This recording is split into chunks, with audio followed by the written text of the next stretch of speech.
tenemos o se están desarrollando muchos tipos de estrategias para combatir la infección por Clostriditis difficile. Vamos a ver qué novedades hay en cada grupo, sobre todo enfocándonos en aquellas terapias que están, digamos, dirigidas a preservar la microbiota, sin olvidarnos de lo que son la terapia clásica basada en antibióticos. En este respecto, hemos visto como a lo largo de los últimos años pues han ido cayendo distintas moléculas que han llegado a fase 3, pero ninguno va a seguir su producción en comercialización. Pero afortunadamente, a la vez que han ido cayendo, pues van surgiendo nuevas moléculas. No me voy a detener mucho aquí porque las nuevas moléculas están todavía en fases de investigación un poco, bueno, en fase 2 básicamente. Y como veis, hay muchos grupos de nuevos tipos de antibióticos.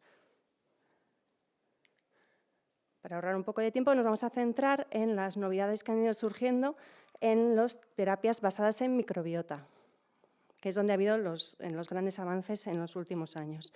Sobre trasplante de microbiota fecal no lo vamos a abordar aquí porque ya no lo considero nueva terapia. Llevamos ya más de una década haciendo trasplante fecal en muchos hospitales, ¿no? Aquí, entonces no vamos a hablar de ello. Y sí que vamos a hablar sobre los productos bioterapéuticos vivos que han sido aprobados por la FDA recientemente. Tenemos estos dos y los vamos a ir viendo en detalle. Primero, ¿qué entendemos por productos bioterapéuticos vivos? Hay varias definiciones, pero esencialmente son productos que contienen microorganismos vivos que sirven para terapia en humano y que no son ni vacunas, ni es el trasplante de microbiota fecal entendido de la forma clásica, ni tampoco son agentes de terapia génica. Dentro de estos tenemos varios tipos.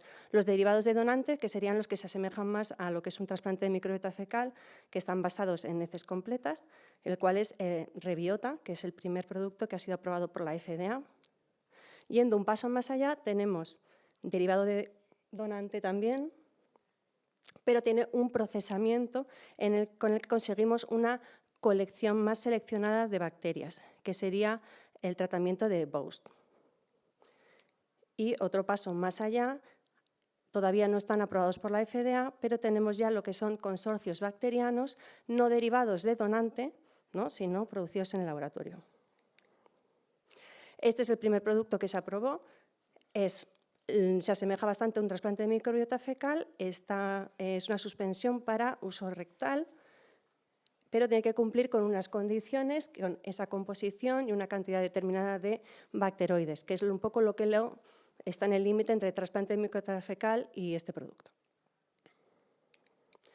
En cuanto a los estudios que han demostrado su eficacia, este es el ensayo en fase 3 que se realizó y se observó que había una mayor tasa libre de recurrencias a las 8 semanas en los pacientes que recibieron Rebiota versus los placebo, y que dentro de los que no habían recurrido permanecieron libres de recurrencia en 6 meses después de seguimiento.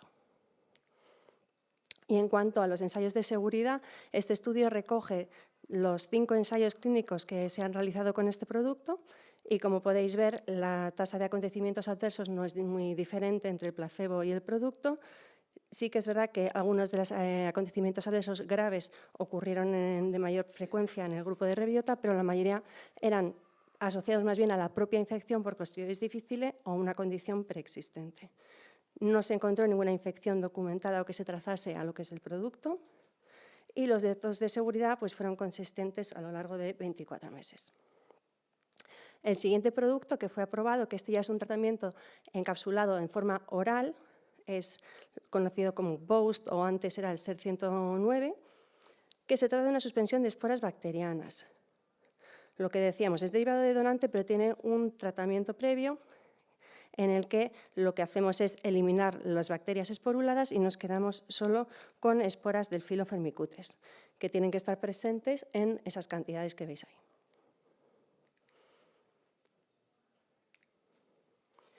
Y en cuanto a los datos de los ensayos clínicos, como veis, se comparó Boast en un régimen de 4 cápsulas al día durante 3 días versus placebo y se observó que disminuían significativamente las recurrencias con respecto al placebo, un 12% de recurrencias versus un 40%.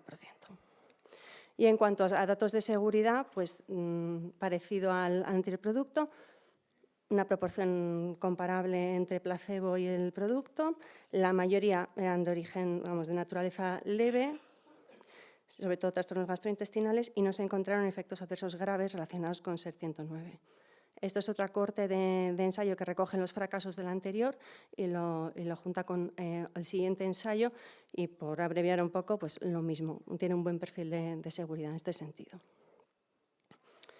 Y pasamos a ver aquellos que no son derivados de donantes, no han llegado a estas fases tan avanzadas y lo que se ha hecho es coger especies que se han demostrado que aumentan la concentración de ácidos biliares secundarios y de ácidos grasos de cadena corta, que sabéis que están asociados a la resistencia frente a la colonización con Clostridium difficile. Vemos, estos son la composición que tienen.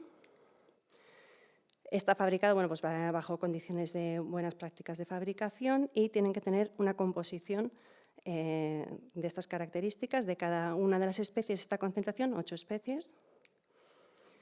Y ensayaron el producto a dosis altas. Estos son 10 cápsulas al día durante 14 días versus un brazo de baja dosis, que son 2 cápsulas al día durante 14 días frente placebo.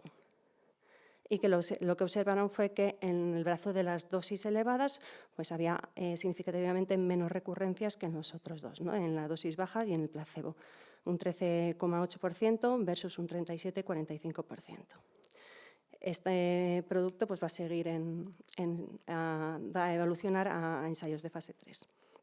En cuanto al perfil de seguridad, pues también para intentar abreviar un poco, no se han encontrado ningún evento alarmante con respecto a la seguridad del producto. Y por ver nuevas terapias y yendo un poquito todavía a lo que es preservar la microbiota, han surgido pues, terapias con gran potencial.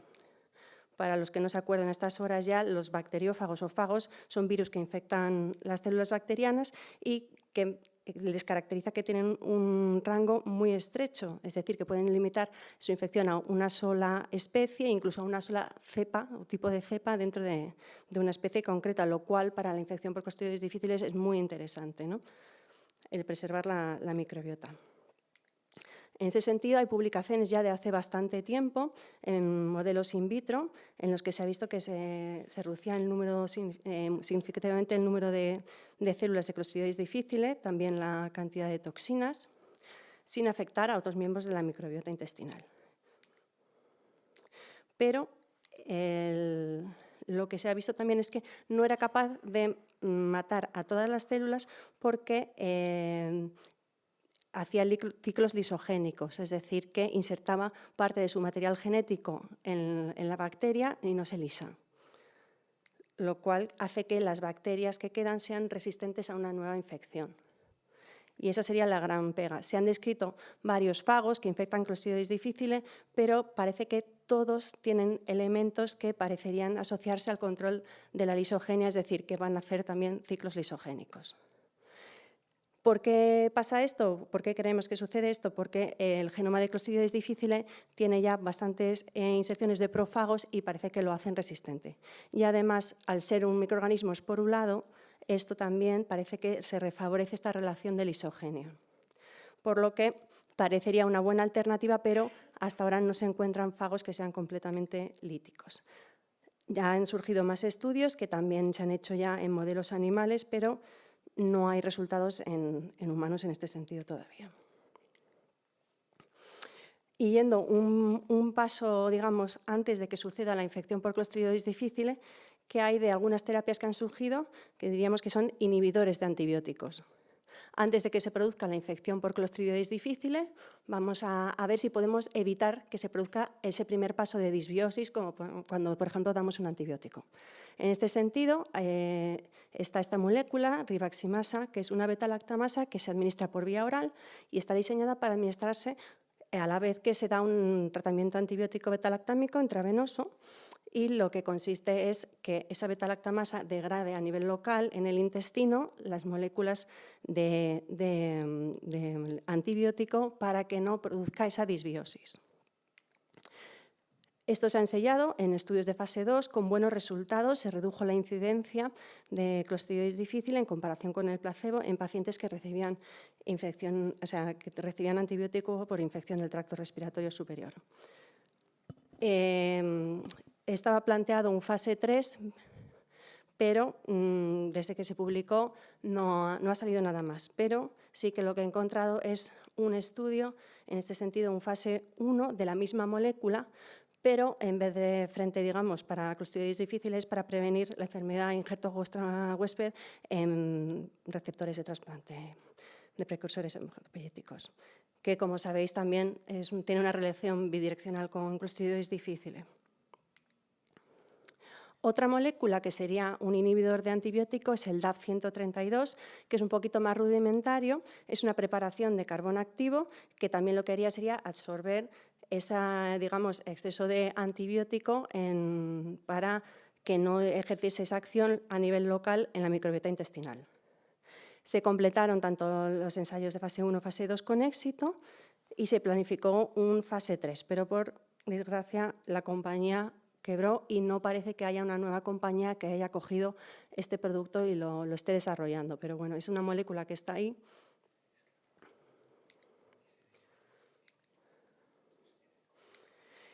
Y yendo un paso más, ya sería a la prevención que hay sobre las vacunas. Bueno, todos yo creo que hemos visto ya los resultados de la vacuna de Sanofi, que es una vacuna de toxoide bivalente, en el que el ensayo clínico pues, se tuvo que interrumpir porque no demostraba eficacia en este sentido. Y hace pocos meses, en agosto, se publicó los resultados de la vacuna de Pfizer y los resultados pues, no han sido todo lo positivos que se esperaban. De hecho, pues, no ha llegado a cumplir el endpoint primario de reducir la incidencia de clostriditis por infección en primario. Pero los autores le han dado un poco de vuelta de tuerca y mirando a ver los casos que ocurrieron en el brazo de la vacuna de clostriditis difícile, vieron que ninguno de los 17 casos requirieron realmente atención médica ni requirieron tratamiento para la infección. Por lo que, bueno, pues ellos postulan, dicen que podría seguir teniendo un hipotético beneficio para reducir lo que son los casos graves, los casos que requieren realmente una atención médica y un tratamiento. Pero bueno, veremos en qué queda esto. Tenemos también resultados positivos de un fase 2 de esta vacuna, pero ya desde 2016 no ha habido ninguna novedad, por lo que no esperamos que se desarrolle. Y hace nada, poquitas semanas, se han publicado los resultados de fase 1 de Glaxo sobre la vacuna que están desarrollando, en el que pues, bueno, han visto que es inmunogénica, que está bien tolerada y que prevemos que vaya a seguir la evolución en este sentido. ¿Qué conclusiones o qué mensajes en cuanto a las nuevas terapias? Bueno, pues ya sabemos que hay nuevos antibióticos en fases tempranas de desarrollo y tendremos que seguir observando a ver por dónde van. Los productos bioterapéuticos vivos que han sido aprobados pues, bueno, han demostrado eficacia y seguridad en los ensayos, aunque pues, tienen en los estudios limitaciones, ¿no? como habéis podido ver. Estos productos pues, bueno, garantizan un producto más predecible o más estable que los trasplantes de microbiota, pero no terminan de digamos, solventar los problemas de seguridad de patógenos desconocidos, de posibles alteraciones de la microbiota. Y en cuanto al futuro de la vacuna, pues como habéis visto, pues todavía es incierto. Y en cuanto a otras terapias, pues todavía están en fases muy preliminares de desarrollo. Así que, bueno, tenemos que esperar en este sentido. Y nada, muchas gracias por vuestra atención.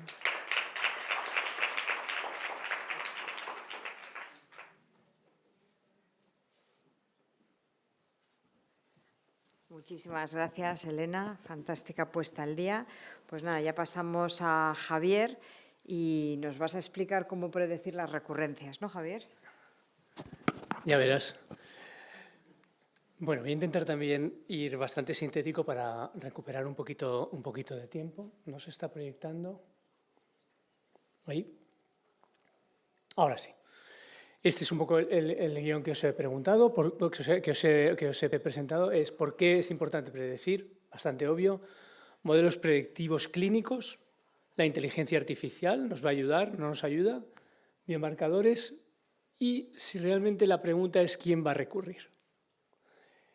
Con la misma información clínica se hacen modelos farmacoeconómicos para decir a quién hay que darle vancomicina y a quién hay que darle fidaxomicina. El NIS dice a todo el mundo vancomicina y la ECMID dice a todo el mundo fidaxomicina. La misma información, lo que pasa es que hay un truco y es que el modelo farmacoeconómico que utilizan los británicos, pues, perdón, el modelo farmacoeconómico que utilizan, no soy capaz de ir para atrás. ¿Por qué? No sé. Ya os lo estoy enseñando entera, esto, spoiler. Vale, los británicos en su modelo farmacoeconómico no meten las muertes, no sé qué tal y cual, entonces resulta que con la misma información un modelo farmacoeconómico te dice no compensa dar fidaxomicina y otro modelo farmacoeconómico te dice que sí. Y la verdad es que nadie da a todo el mundo fidaxomicina, ni nadie, creo, damos ya a todo el mundo vancomicina. Y es que la guía te pone un asterisco y dice, en caso de recurso o acceso limitado, puede emplearse una escala de estratificación de riesgo para una utilización selectiva de fidaxomicina. ¿Vale? O sea que, por eso, es importante la predicción de la recurrencia. Si yo tuviera una bola de cristal y me dijera, este va a recurrir, nadie dudaría. Si le das vancomicina va a recurrir, pues le daríamos fidaxomicina, ¿no? Vamos a ver qué hemos hecho para ver si encontramos la bola de cristal. Lo primero sería hacer todos los 20.000 estudios que hay de factores de riesgo de recurrencia, hacemos un metaanálisis, ¿verdad? Bueno, pues lo hacen y nos dicen, pues tener más de 65 o 70 años. Oiga, el 60-70% de mis pacientes tienen esa edad. Bueno, tener un episodio previo. No, pero si yo lo que quiero es ver si se lo doy en el primero, es que en el segundo ya ni se lo pregunto, ¿no? Entonces, ¿qué me queda? Pues que sea de adquisición hospitalaria, que haya estado hospitalizado, que use inhibidores de IBP y eso tiene pues ya baja evidencia y estoy perdido. Vale, entonces decimos, bueno, vamos a dar otro paso y decimos, porque hombre, sí que parece que cuando yo voy acumulando factores de riesgo es más fácil que tenga una recurrencia. Pues si soy muy viejo, me siguen dando antibióticos, tengo toxina positiva, un cuadro grave, no sé nada tal, en el peor de estos tiene más pinta que va a recurrir que si es una chica de 32 años que tomó cefixima para una cistitis, ¿no? Vale, probablemente. Y efectivamente, estudios de las bases de datos de los ensayos clínicos parecen mostrar que cuando se van juntando más factores es más fácil tener una recurrencia. Y esto nos animó a muchos a buscar pues, la típica herramienta predictiva de a pie de cama de un score que antes nos han puesto que nos salió tan bonito, ¿vale?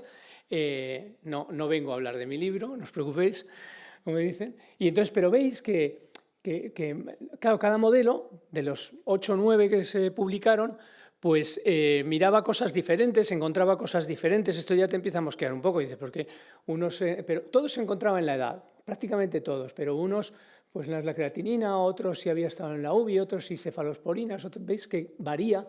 Y las áreas bajo la curva, ¿no? Como valor, digamos, descriptivo de la capacidad del test de discriminación, pues tampoco eran muy bollantes, pero bueno, casi ninguno tenía una validación externa. El nuestro sí, pero tiene un poquito de trampa, porque la cohorte de validación eran los mismos hospitales, pero unos meses después. Entonces, no es propiamente, debo reconocer, una validación externa puramente, que se hubiera hecho con pacientes en Francia, por ejemplo.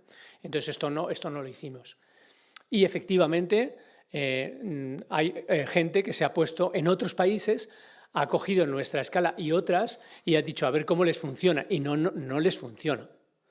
Es verdad que yo, para mi defensa, que yo creo que nuestro score ya no tiene sentido porque una de nuestras variables es si ha tenido episodio previo. Estamos hablando de 2014. Claro, hace 10 años casi no usábamos fidaxomicina y nos planteábamos a quién dársela y tal. Entonces, y luego había una variable es seguir con diarrea a los 5 días. Esto, retrospectivamente, Esto no me digan, no me creo que se lo han buscado en estas cohortes porque no tienen ese dato. Entonces yo sospecho que cuando han intentado validar nuestro score no lo han validado bien. Pero dicho eso, la verdad es que la literatura, pues veis que nos pone ahí igual de mal que a los demás, por cierto. O sea, que es que todos estos scores de predicción de recurrencia funcionan cuando se intentan validar fuera mal. Así que esto es lo que hay. Incluso, fijaros, nosotros mismos que habíamos encontrado que la edad era muy importante, que más de 80 años era muy importante, analizamos nuestros datos más recientes, porque abro paréntesis, es que estamos viviendo de series de los años 2010, 2014, 2016, 2018 y ya no tiene nada que ver Clostridium difficile, Clostridium difficile. Nosotros en el hospital ahora mismo es probable que el 40% de nuestros pacientes están recibiendo fidaxomicina. Entonces, esto ya no tiene nada que ver cuando el 60% eran tratados con metronidazol y el 40% con vancomicina. ¿De qué estamos hablando? Es otra enfermedad. O sea, no es otra enfermedad, pero la estamos modificando nosotros, ¿no? Entonces, nosotros hemos mirado nuestros datos más recientes y nos encontramos con que, fijaros, en naranja tenéis los pacientes, la proporción de pacientes que, que recurren y están vivos en el seguimiento a las 12 semanas. Y veis que las tasas de recurrencia son iguales en los 60, en los 70, en los 80. O sea que ya no vemos esto de que la edad, podría decir, bueno, es que hay un sesgo de inmortalidad y tal. Bueno, lo hemos mirado, porque efectivamente los mayores de 80 se mueren, pero vamos, los mayores de 90, fijaros que se mueren la mitad. En 3 meses se han muerto la mitad de los pacientes con Clostridium difficile que tienen más de 90 años. Esto es una barbaridad. Porque aquí una geriatra, cuando alguien tiene 90 años, es de esperar que viva unos cuantos más, porque por eso ha llegado a los 90. Entonces, que se mueran en 3 meses la mitad, pero no se mueren de Clostridium la mayor parte de ellos. Algo pasa con estos pacientes, no sé si es un marcador, no sé si la disbiosis les genera un desastre, pero los pacientes muy mayores con Clostridium, mirarlos con mucho cuidado porque les pasa esto. Pero dicho eso, después de corregir por eventos competitivos la muerte como evento competitivo, seguía sin salir que la edad fuera. Entonces, esto está cambiando y nos deja todavía más confusos, no sabemos predecir. Es verdad que aunque no nos salía tampoco, nosotros a los mayores de 80 años les damos mucha más fidaxomicina que a los menores. Pero a pesar de eso también lo miramos en el modelo y seguía sin salirnos que la edad fuera factor. Lo que quiero decir es que entre que las cosas están cambiando, bueno, antes de eso, pero no, es que los clínicos somos torpes y con cuatro variables, ¿qué vamos a decir? Vamos a la inteligencia artificial. Esto ya tiene que ser, ¿no? Y me encuentro, hay una revisión sistemática y apenas, chicos, 2 artículos. Hay otro más. Estos 2 están publicados en revistas que no tienen más de un Q2. Y ya pueden decir que es inteligencia artificial, pero si tú esto lo publicas en una revista de bajo impacto, por algo será, ¿no? Bueno, a esos les va bastante bien, utilizan estas palabras, esto es tan divertido, todo esto es tan ecológico en la Random Forest, el bosque aleatorio.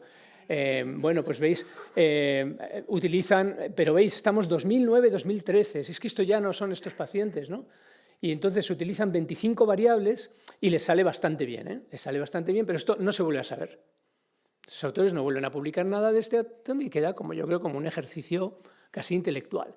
Y te vienes a este que está en Anaerobe. Anaerobe es una revista que no está mal, pero hombre, en fin, no es el Lancet. Entonces, lo hacen y lo hacen muy bien ya con árboles de decisión potenciados por gradiente, validación, un montón de enfermos, un montón de variables, lo tenéis ahí, 19.000 pacientes y les sale un área bajo la curva de 0,65. Eso no sirve para nada, prácticamente. Bueno, pues sigo buscando. Mira, esta revista, que yo no había visto en mi vida, pero Biomedicine, pero es de las del grupo Lancet. O sea, que esto ya es otra cosa. Vale, bueno, pues vamos a ver. 7 años de seguimiento de una cohorte en Virginia, Estados Unidos.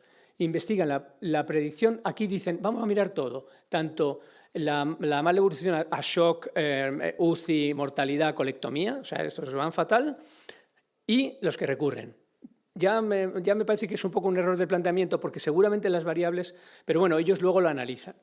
Entonces, investigan 52 variables y lo hacen por redes neuronales profundas. Ya esto suena todavía, y utilizan una metodología que se llama SHAP y DOR.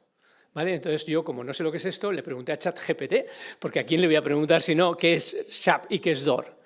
Bueno, pues entonces, y lo comparan con los otros modelos publicados. Y entonces, cuando has leído ya los métodos, no te has leído el abstract para que no tal, y a ver qué me dice. A ver. Bueno, le pregunto a ChatGPT qué es esto de SHAP y DOR, y me quedo más o menos igual.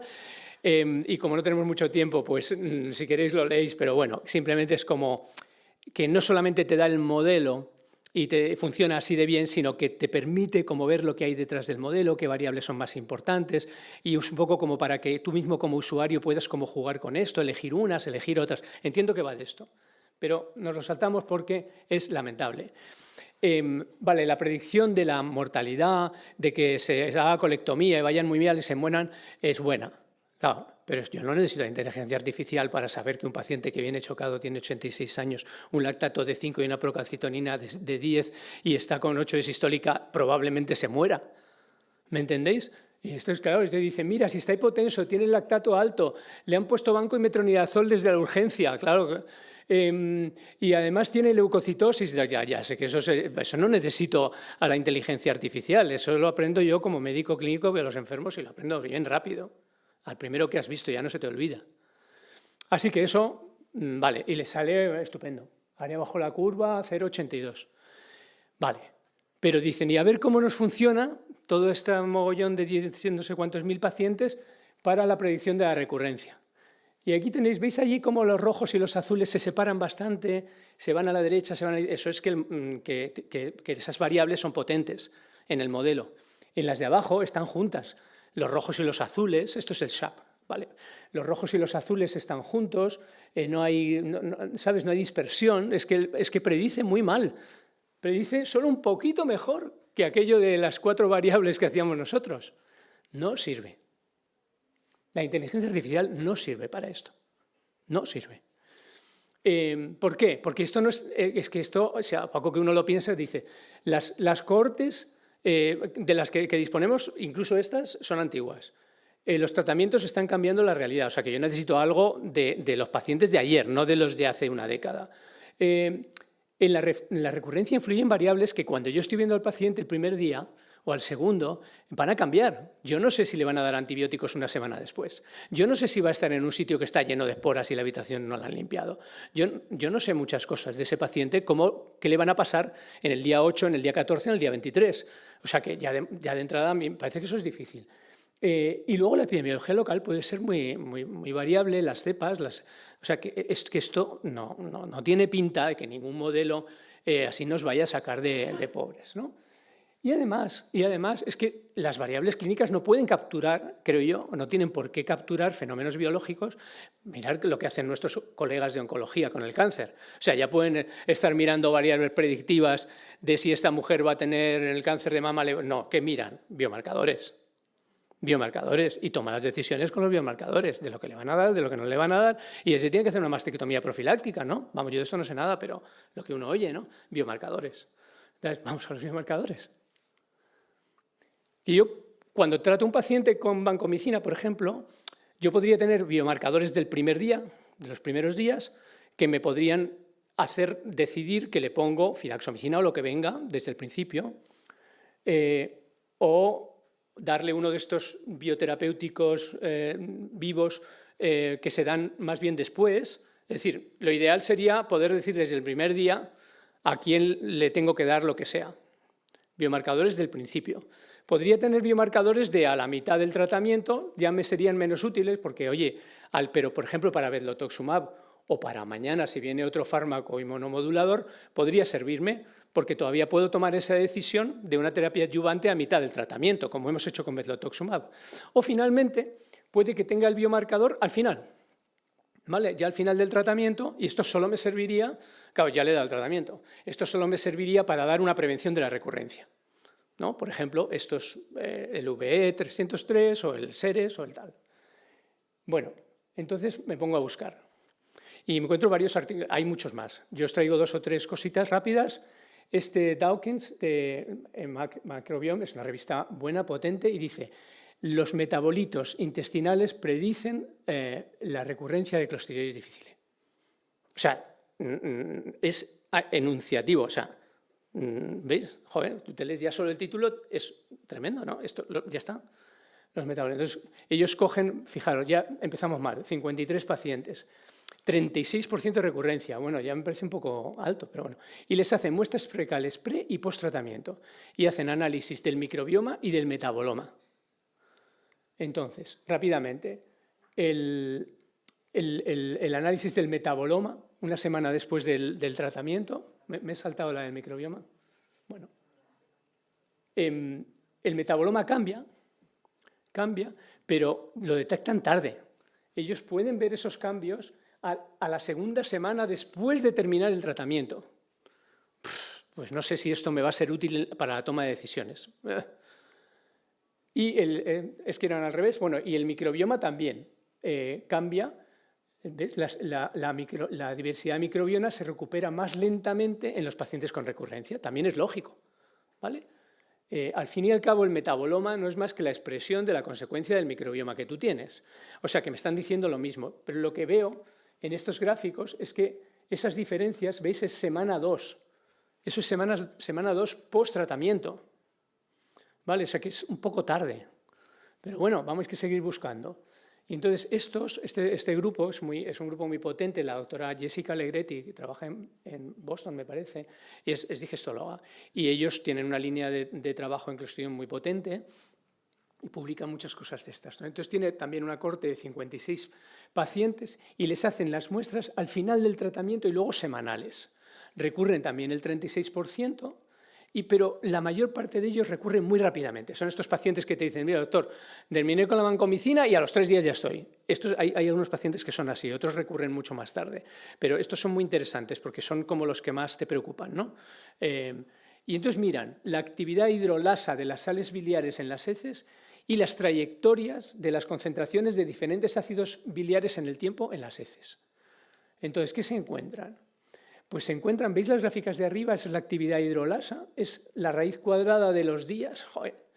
Bueno, veis que efectivamente entre los que recurren y no recurren tenéis la línea azul, la línea roja. Es decir, que sí, efectivamente la actividad hidrolasa de las sales biliares cambia en los pacientes, es diferente en los que recurren y no recurren, ¿vale? O sea que parece que el truco o la clave puede estar en las sales biliares.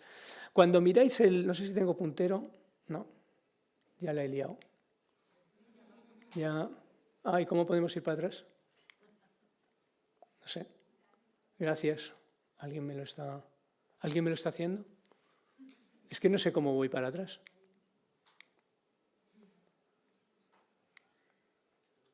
No consigo darle para atrás. Ahora. No. Esto tiene magia. Ahora he vuelto, gracias. Bueno, intentaré no señalar con ningún puntero porque no sé cómo va. Fijaros, en el día +1 post-tratamiento, sin embargo, veis que las bolitas azules y las rojas, parece que hay una diferencia ahí, pero no es significativa, y veis que claramente hay bolitas rojas ahí muy dispersas. O sea que no parece que... Luego, sin embargo, cuando dicen el último punto, el último test que yo tengo de los pacientes, sí que encuentran diferencias significativas en la actividad hidrolasa de las sales biliares. Y entonces ahí parece que te quedas como que no.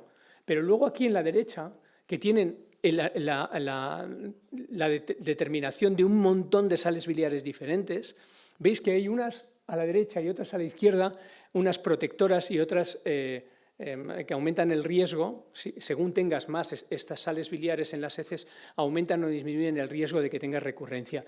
Y eso sí está hecho en el día +1. De manera que la conclusión final de estos autores es esta.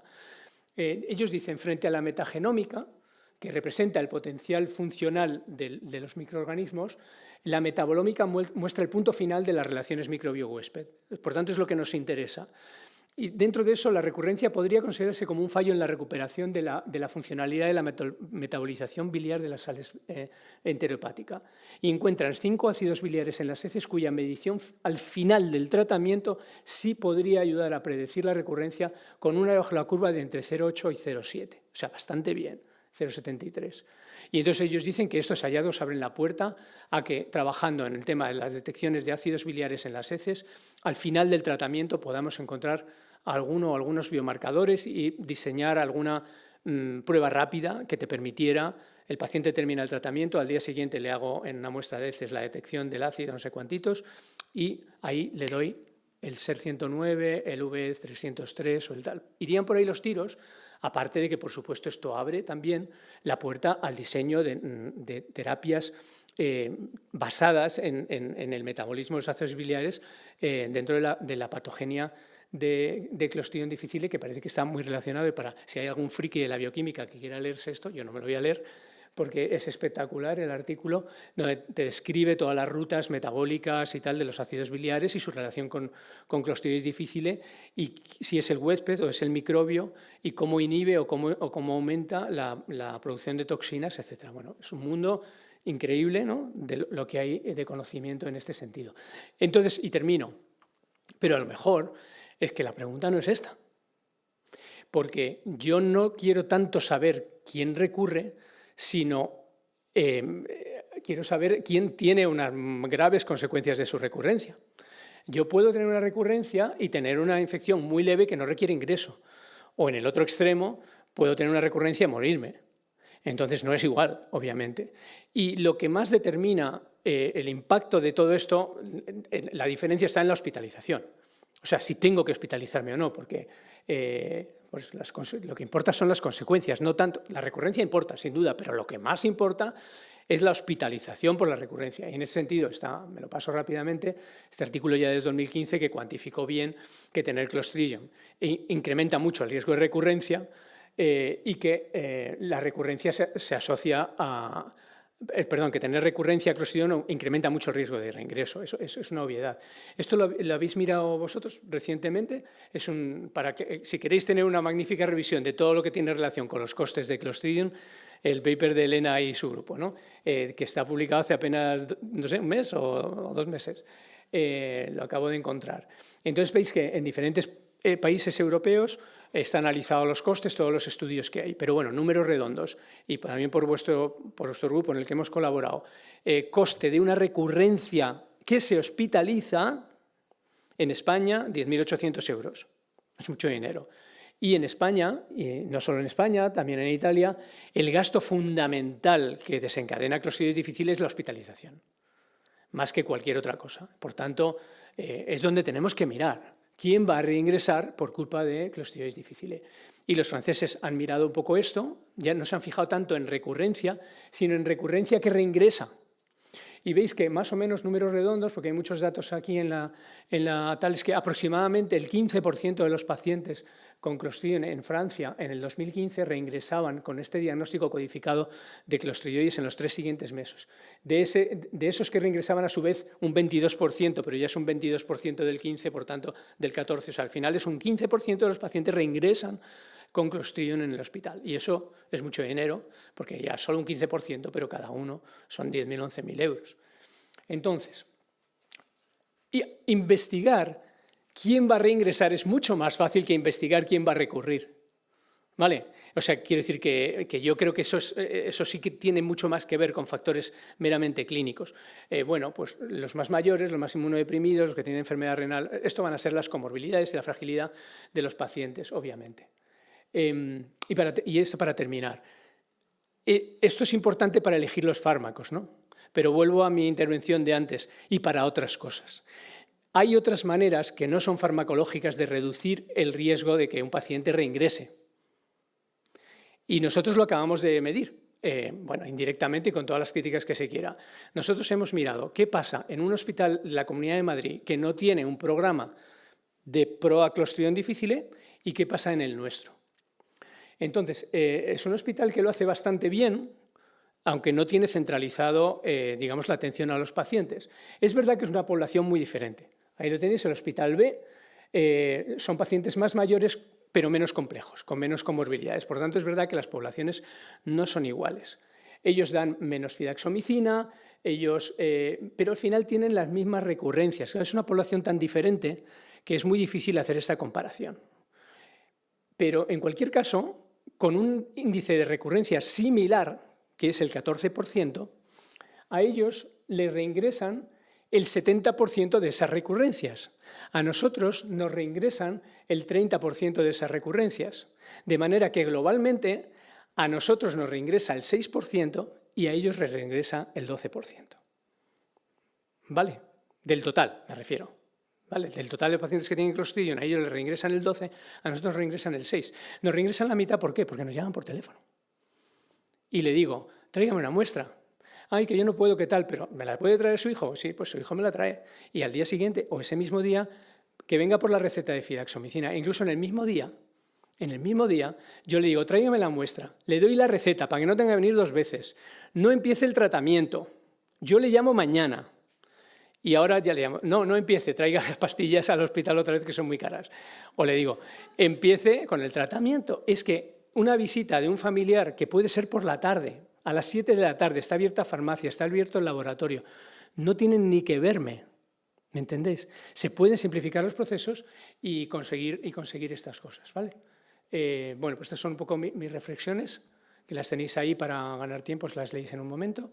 Y bueno, pues eso, que los modelos no funcionan y que creo que hay que ir a biomarcadores, que es muy posible que dentro de unos años los tengamos, que mientras tanto esto no significa que, de verdad, a lo mejor va a parecer contradictorio, que los modelos no funcionen muy allá, no significa que entonces echemos una moneda al aire para ver a quién le damos fidaxomicina. No, lo que hay que hacer es darle la fidaxomicina a cuantos más mejor, dentro de lo que puedas y te parezca razonable, pero sobre todo a los que tú prevés que si recaen van a acabar por el hospital.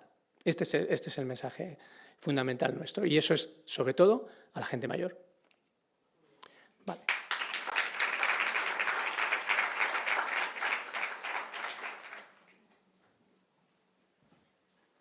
Muchísimas gracias, Javier.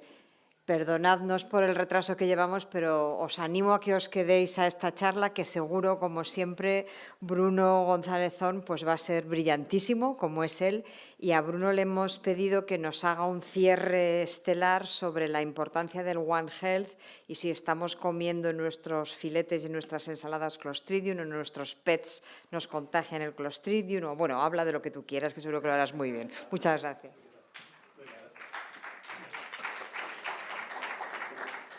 Muy bien, hola, ¿qué tal? Muchas gracias. Muchas gracias sobre todo por quedaros. Bueno, ahí estoy viendo a 2 que se llaman. Pero es normal porque es tarde y estamos todos súper cansados. Entonces, bueno, mi idea es hablaros, manteneros despiertos y activos a esta hora, lo cual no es fácil, para que explicaros cómo ha evolucionado el concepto de One Health, cómo realmente se ha integrado en nuestra sociedad y en lo que nosotros creemos y pensamos, cómo la resistencia a los antibióticos se ha unido, ha llevado de la mano a este concepto y luego os voy a mostrar unas cositas de Clostridium tetani, de clostridioides que hemos encontrado en el labo que molan un montón, que en una revista impresionante, así que os quedaros porque los datos están muy bien. Así que vamos allá. Bueno, mi nombre es Bruno Gonzálezón y estoy encantado de estar aquí con vosotros. Bueno, como veis, aquí hay un puntero y todo. Bueno, entonces, como veis, esta es la población de seres humanos que hay en la Tierra. ¿Veis?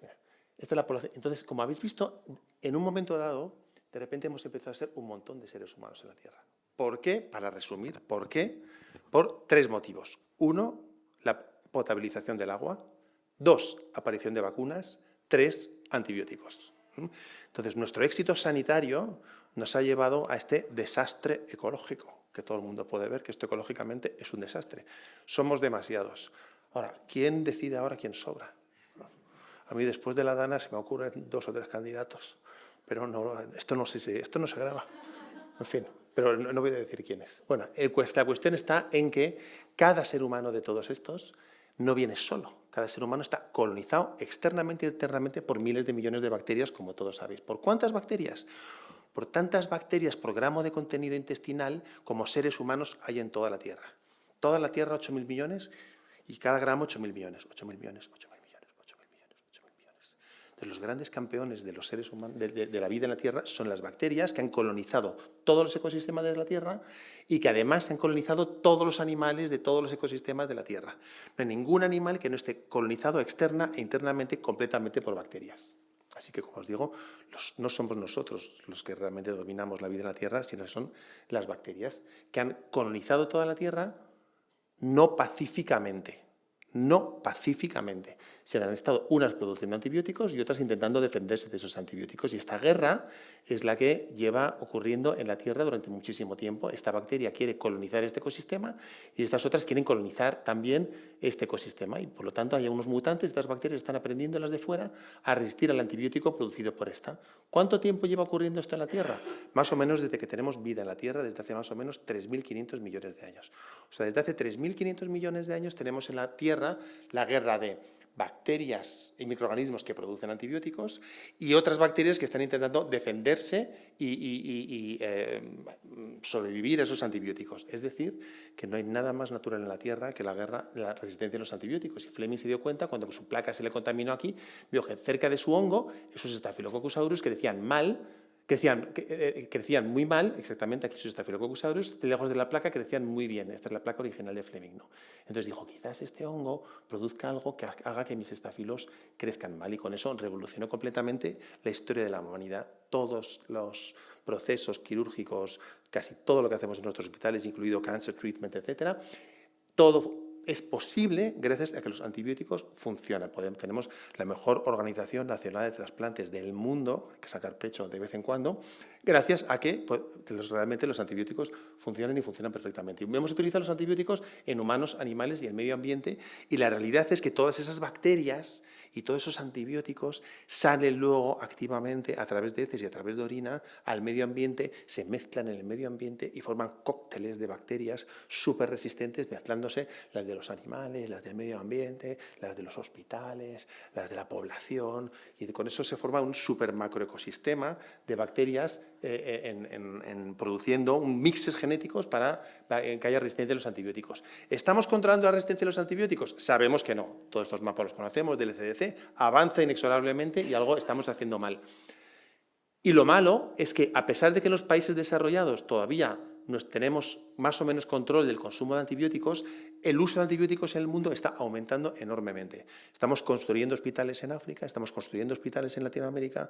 Todas esas personas que tienen acceso ahora nuevo a la sanidad tienen acceso a carbapenemas, pipetazo, inhibidores, etcétera, etcétera, y todo con mucho menos control que en nuestro país, y por lo tanto estamos acelerando en el mundo entero la formación de bacterias multiresistentes y panresistentes, y como sabéis, en cuanto surge un gen de resistencia eficiente en el mundo, se disemina por el mundo y ya no hay nada que hacer. No solo, estoy hablando de antibióticos, de bacterias, pero obviamente ahora el año pasado en la OMS hemos incluido además en la lista los hongos. Importantísimo la resistencia a antifúngicos. Voy a decir siempre antibióticos, pero realmente me refiero a antimicrobianos en general. Si alguien tiene menos de 40 años, como yo, entonces le aconsejo que se dedique a hongos. No sabemos casi nada, no sabemos cómo hacer un antifungigrama, no sabemos cómo clasificarlo, no sabemos cómo se reproduce, no tenemos ni idea. Y hace falta mucho conocimiento, no sabemos cuál es la mortalidad, etcétera, ni cuántos antifúngicos usamos. O sea, que esto es una buena área donde sabemos que hay miles de afectados en el mundo. En bacterias sabemos más o menos 1,2 millones de personas mueren por la resistencia a los antibióticos en el mundo. Por lo tanto, ¿qué podemos hacer vosotros y yo, podemos hacer en el mundo, en la OMS, en las organizaciones internacionales, para luchar contra la resistencia a los antibióticos? Y un concepto importante es darnos cuenta de que las bacterias no se quedan en el hospital.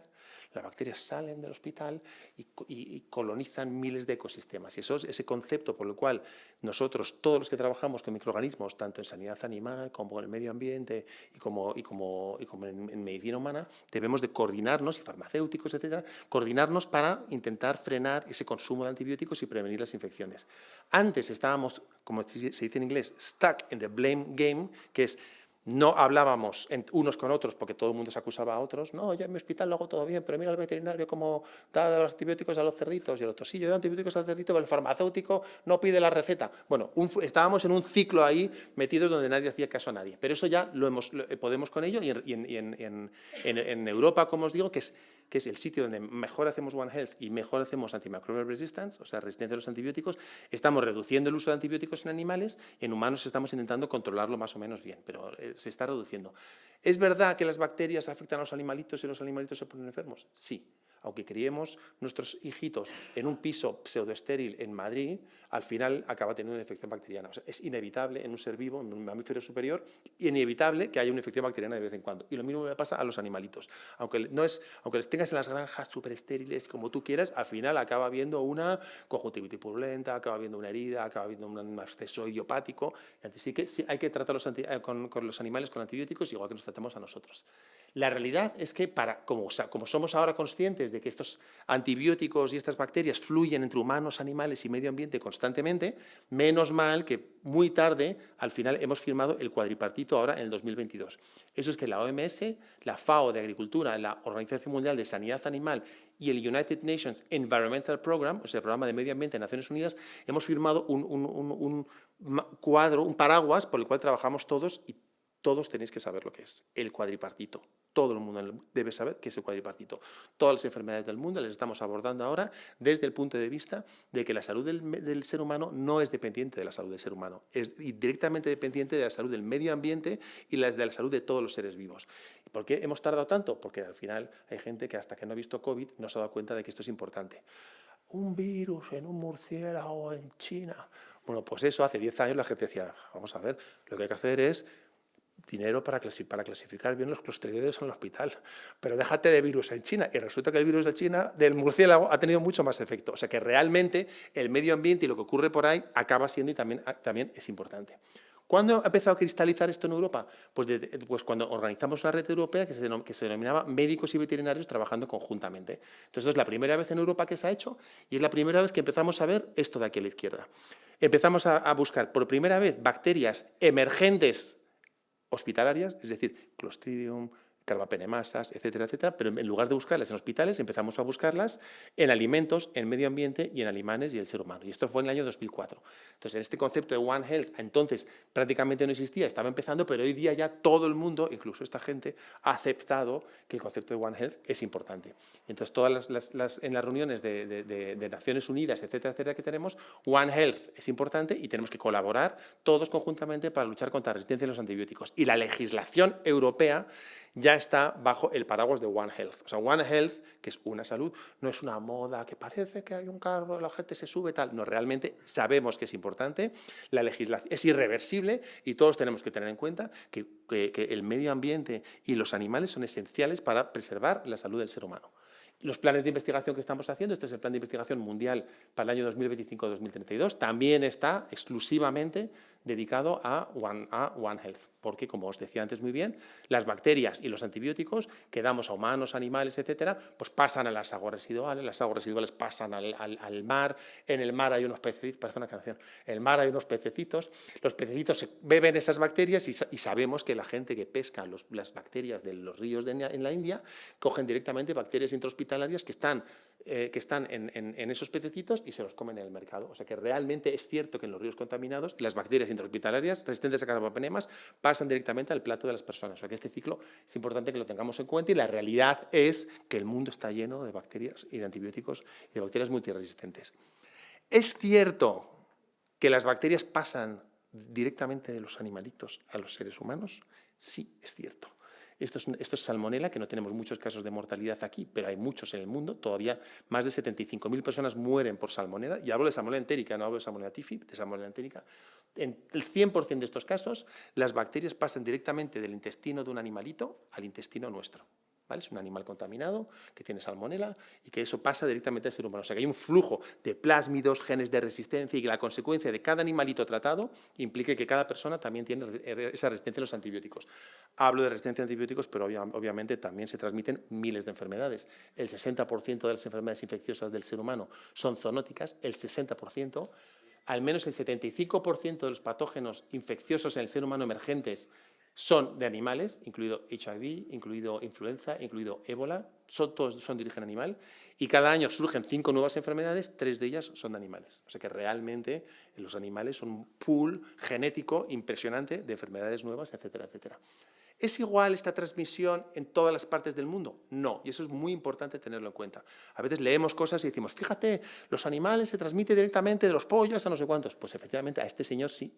En el sudeste asiático tenemos un flujo impresionante de estas bacterias que están aquí en estas gallinitas a este señor.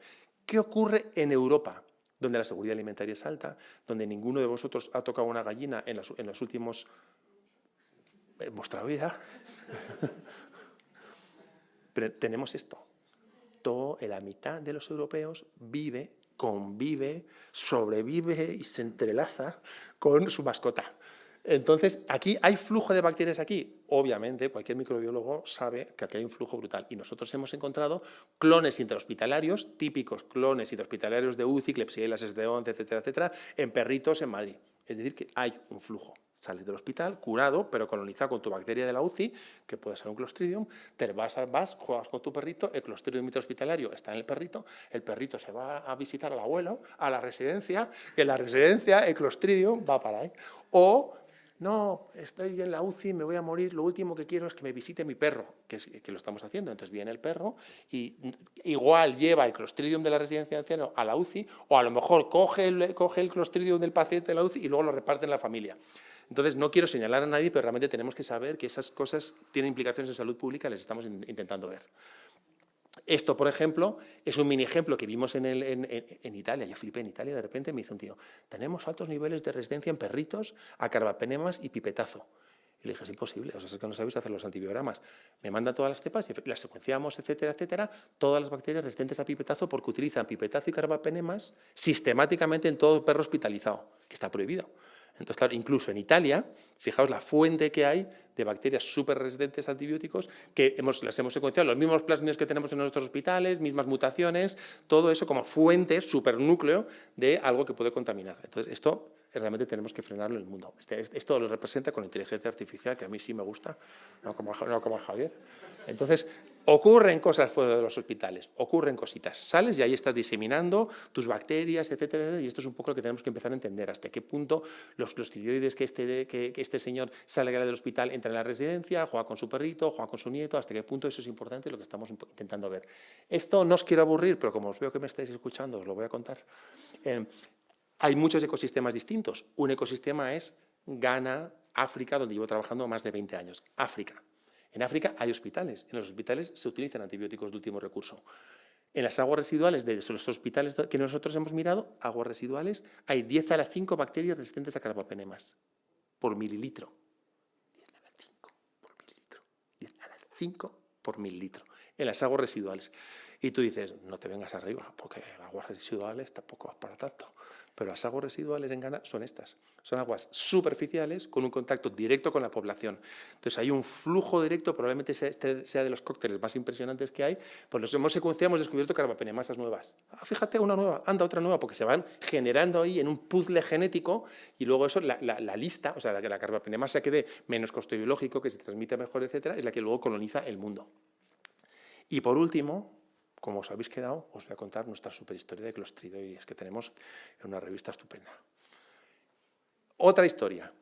Como veis, qué bien, menos mal que descubrimos Waxman los aminoglucósidos, porque los aminoglucósidos todavía, incluso en UCIs, se utilizan muchísimo.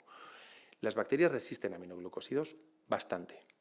Lo más peligroso son las metilasas. Es un gen de resistencia a antibióticos que pone un grupo metilo en el aminoglycoside binding pocket del ribosoma, en el bolsillo del ribosoma. Este es el ribosoma, el 16S, y este es el bolsillo donde se ponen los aminoglucósidos. ¡Pim! Ahí se ponen. Y cuando se ponen, matan a la bacteria. ¿Me seguís? Vale. Hay un mecanismo de resistencia que se llaman metilasas, que son estos, que ponen un grupo metilo allí, solamente ponen un grupo metilo allí, y poniendo un grupo metilo ahí, los aminoglucósidos ya no se pueden sentar aquí, y la bacteria es resistente a todos los aminoglucósidos disponibles en la práctica clínica, y los no disponibles, porque la plazomicina también, que ya se arruinó la empresa de la plazomicina. O sea que es muy importante que esto no se disemine en el mundo. Sin embargo, solamente hubo una descripción en Japón hace 5 años. ¿Qué ha pasado con NPMA en el mundo? Estáis a punto de saberlo. Es una primicia mundial, ¿eh? ¿Dónde está NPMA? Entonces, hemos mirado en todas las bases de datos, junto con Carlos, que trabajó conmigo, y gente de la Universidad de Cambridge, el Sanger Center, etcétera. Hemos visto, ¿dónde está? Está en clostridioides. NPMA está en los clostridioides del mundo. Está en clostridioides de humanos, medio ambiente y animalitos. Está en Australia, China, Francia, Alemania, Reino Unido. y está con nosotros pululando silentemente desde el año 2008, 9, 10, 11, 12, 13, 14. Está principalmente en el secuenciotipo 11, que es el que hemos seguido analizando. ¿Cómo ha llegado al secuenciotipo ST11 y qué peligro epidemiológico puede tener? Hemos descubierto que este gen NPMA, dentro de todos los clostridioides del mundo, se encuentra en el mismo elemento genético móvil que hemos llamado Integrative Conjugative Element. Es un Integrative Conjugative Element. Un elemento que tiene capaz de conjugar, es decir, de circularizarse, pasar a otro clostridium y entrar dentro de él, o sea, conjugar, de transmitirse de unos a otros fácilmente, pero se integra en el cromosoma. No está en un plásmido, es un cromosoma. Estos son estos elementos. Entonces, todos estos ST11 y todos estos clostridioides del mundo tienen el mismo elemento genético móvil con este gen de resistencia que anula en el mundo entero la utilización de los aminoglucósidos, entonces, en cualquier bacteria.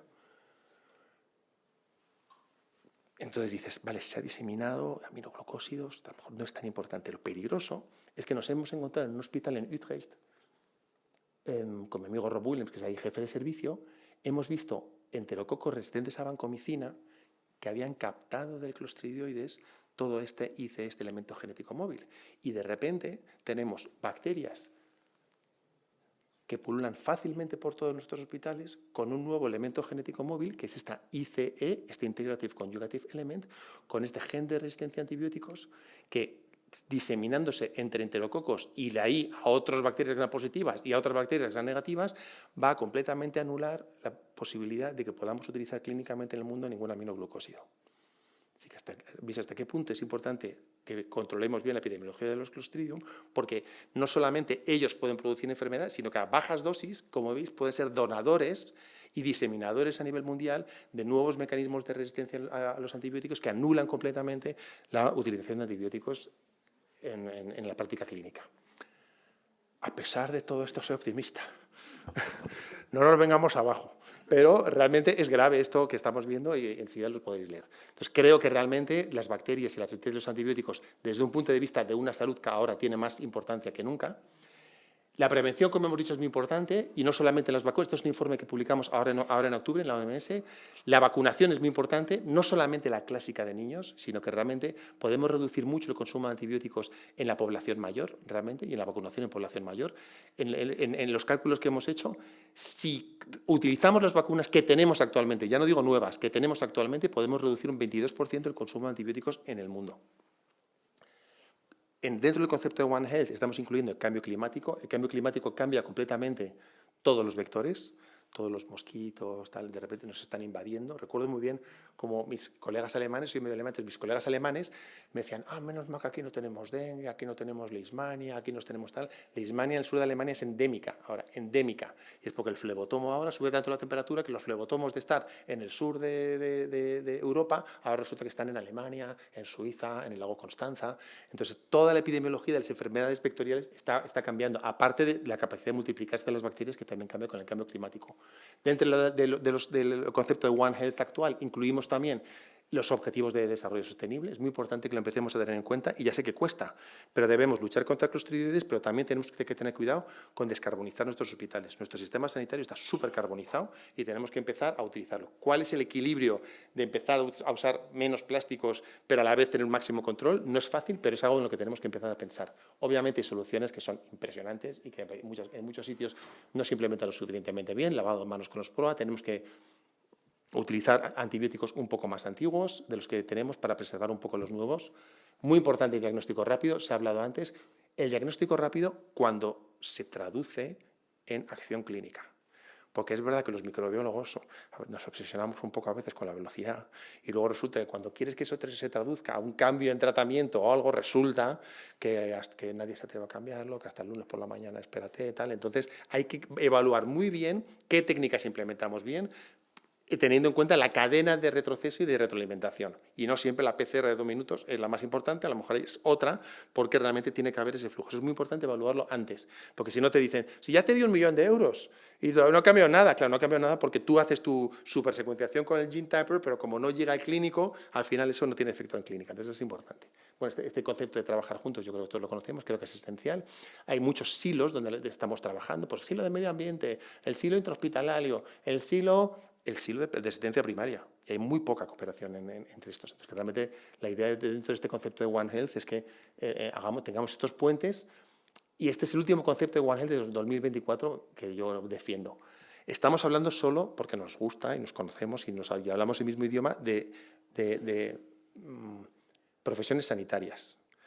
La lucha contra clostridioides y contra otras bacterias tiene que incluir todas las especialidades. Y con esas incluyo economistas, que los economistas nos están ayudando a desarrollar modelos económicos para desarrollar nuevos antibióticos o saber si nos merece la pena comprarnos un aparato de 1 millón de euros o no. Estamos incluyendo sociólogos y antropólogos. El comportamiento del ser humano es esencial. El comportamiento del ser humano que no se lava las manos, el comportamiento del prescriptor que lleva prescribiendo 40 años lo mismo y es imposible que cambie a pesar de que le des 37 guías. Eso es un problema antropológico, sociológico y pedagógico. Y entonces hemos incluido y estamos incluyendo en todo el concepto de lucha de enfermedades las ciencias sociales como una parte también clave para ayudar a modificar todo nuestro comportamiento, que creo que es esencial. Y con esto pues quería daros las gracias por vuestra atención. Gracias.